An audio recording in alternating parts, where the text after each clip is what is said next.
My name is Omar Black. This is my new YouTube page. I'm a writer, and I'm going to discuss with you on various ways that you could go about coming up with ideas to write a great novel.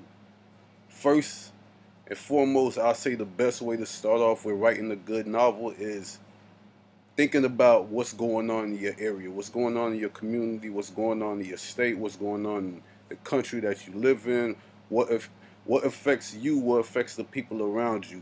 And that's where you start with the plot of the story. Whether it's drugs, it doesn't matter where you live, it doesn't matter where you're from, drugs affects everyone in different ways. I don't care if you're from the suburbs, I don't care if you're from the inner city, it's different type of drugs that affects a lot of people. So that could be a way to start off. That's just a basic plot. So you could say about a drug dealer who sells to people in the inner city, who sells to people in the suburbs. Now, how do you start off with that? You come up with the characters.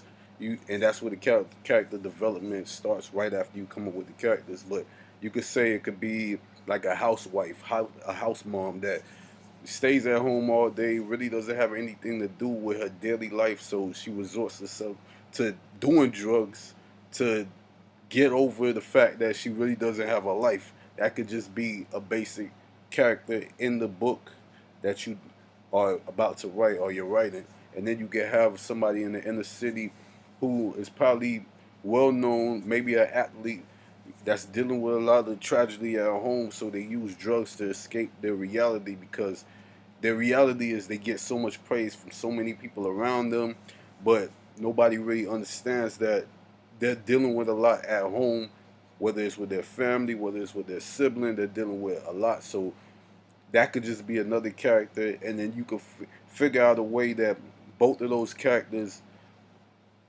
have some type of besides you can figure out a way that both of those characters connect, whether it's whether that house mom goes to a lot of those basketball games because her son attends the same school. It could be like a prep school or whatever, um, or it could be that the drug dealer that sells supplies both of them. One day he decides that he wants to meet them both at a park, and they stumble upon one another. They're both waiting for the same person.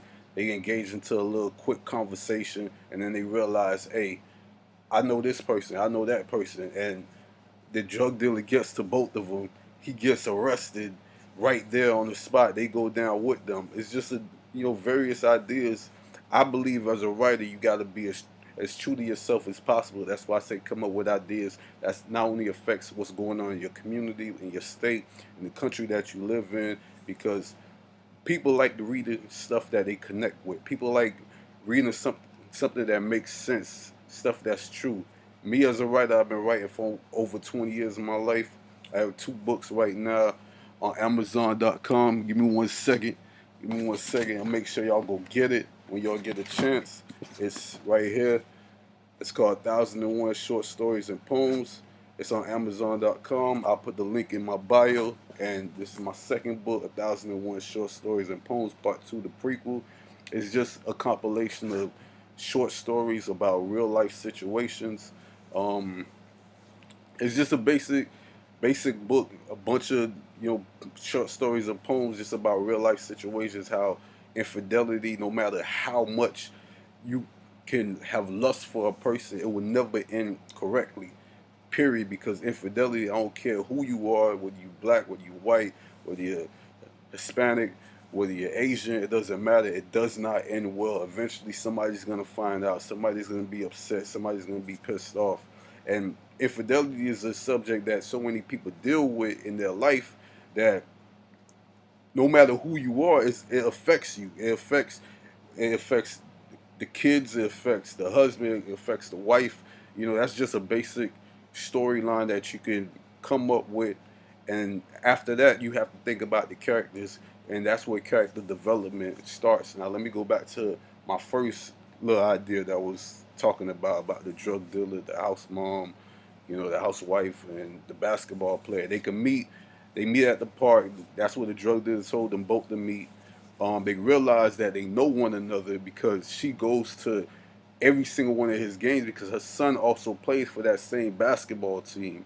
And the drug dealer shows up. He tries to give them drugs, and bam, he gets arrested. The cops been watching him. Undercover cops been watching him the whole time.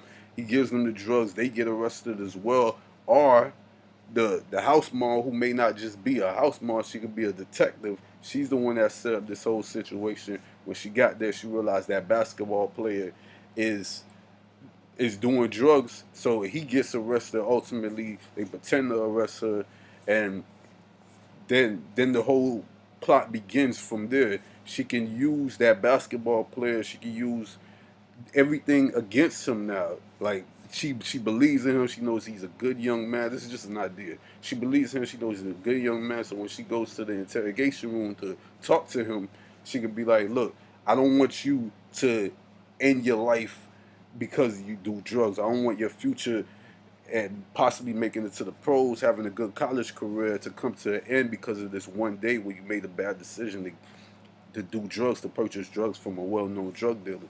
So she could come up with like an idea with him and say, if you promise to stay away from these drugs, I'm gonna make sure all the charges get dropped.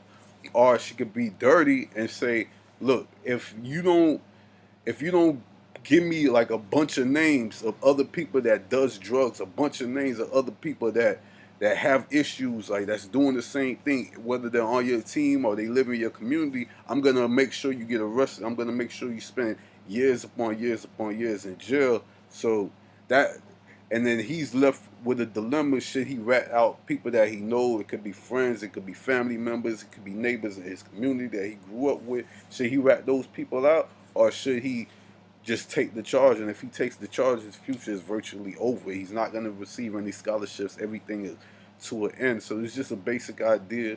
I believe as a writer, you have to stay true to yourself. So if you like writing novels about about what's going on with other people or whatever, you have to always stay true to yourself, but make sure you write real life situations, because no everybody loves real life situations. Everybody loves talking about what's going on in their reality. Everybody loves real plot twists, stuff that makes sense. Now, if you write fantasy, I'm gonna get into that as well in my next video, but just think about stuff that maybe even affects you and affects people in your household, affects your loved ones. Like you could think personal stuff and give it like that fictional idea. Like for me, I would say, for instance, we could start off with I'm trying to think, but for instance, we could start off with like a dysfunctional family. Who doesn't have a dysfunctional family? You could say one person, a sibling, they always get arrested. They don't believe in doing anything right. They could have another sibling who believes in the law. They could be a cop. They could be going to school to become a cop. So now you got two siblings who care about each other, but that good sibling, that cop that believes in the justice system, that believes in, right, that don't believe in doing wrong. You could say that sibling is becoming a cop to basically show that other sibling who constantly does wrong, you gotta stop, you gotta change. And it's just a basic plot idea, basic idea that you can use. Just that's the core of the story. Like it's two rival siblings that they, although they love each other, one's good, one's bad. In the history of time, since the beginning of time, when it comes to siblings, they usually have a good and bad sibling. I mean, the story of Cain and Abel, it's like billions of other stories where it's one good sibling, one bad sibling. It's rarely do you ever find, even in reality, rarely do you ever find two, three, four, five siblings plus, and they're all good. It's usually that one sibling that goes against the grain for whatever reason. And for me, I believe when you talk about developing a book, when you talk about character development, when you talk about coming up with a plot, the best way to start off is to write. Think about real life situation before you even write. You could come up with a little outline, basic ideas. Now, the title of the novel also makes tremendous sense. I'll talk about that in another video as well. But basic plot ideas, think about real life situations. Think about what you've gone through. Think about what somebody that you know and love has gone through. Think about tragedies. Think about historical events that probably took place decades ago, and it still makes sense today. It still affects people today. So this is my name's Omar Black. I'm going to be coming up with a lot more videos about how to write, how to become a better writer, and this is just the beginning. But think about events that affects you. Think about things that's happening in your community that not only affects you but affects people around you, and it affects people around you in different ways. Like I said, with the house mom, who's not really a house mom, she's a detective. Her family doesn't even know she's a detective, but she's been doing this work for years, and now she arrested this young basketball player, and she can either take it two ways. She can say, you know what, I'm gonna use you as an example so other young kids don't follow the same route you follow, or I'm gonna give you an option to rat out people that you probably care about, you probably love, you probably know very deeply, but you gotta come correct. You gotta make a decision what you're gonna do.